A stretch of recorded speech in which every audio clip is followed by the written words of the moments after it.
ನಾನು ನಿಮ್ಮ ಮ್ಯಾಂಗ್ಳೂರ್ ಮಾಮ್ ಮೈಸೂರಿನ ಟಾಪ್ ಡಯಟಿಷಿಯನ್ ಒಟ್ಟಿಗೆ ಸೇರಿ ನನ್ನ ಹೆಲ್ದಿ ರೆಸಿಪೀಸನ್ನು ಇನ್ನೂ ಹೆಲ್ದಿ ಮಾಡಲಿಕ್ಕೆ ಹೊರಟಿದ್ದೇನೆ.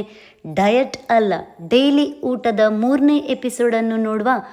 ಡಯಟಿಷಿಯನ್ ಹೇಳ್ತಾರೆ, ನಾವು ತಿನ್ನುವ ಫುಡ್ ಕಲರ್ಫುಲ್ ಇದ್ದರೆ ಭಾರಿ ಒಳ್ಳೆದಂತೆ.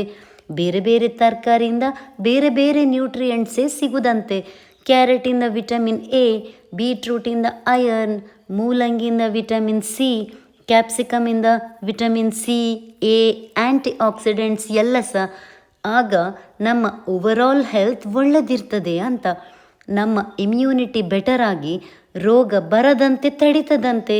ಹೀಗೆ ಸ್ಯಾಲಡ್ ಒಂದು ಹೊತ್ತು ತಿಂದರೆ ನಮ್ಮ ವೆಯ್ಟ್ ಹೆಚ್ಚಾಗದ ಹಾಗೆ ಸಹ ಆಗ್ತದಂತೆ. ಡೈಜೆಷನಿಗೂ ಈಸಿ.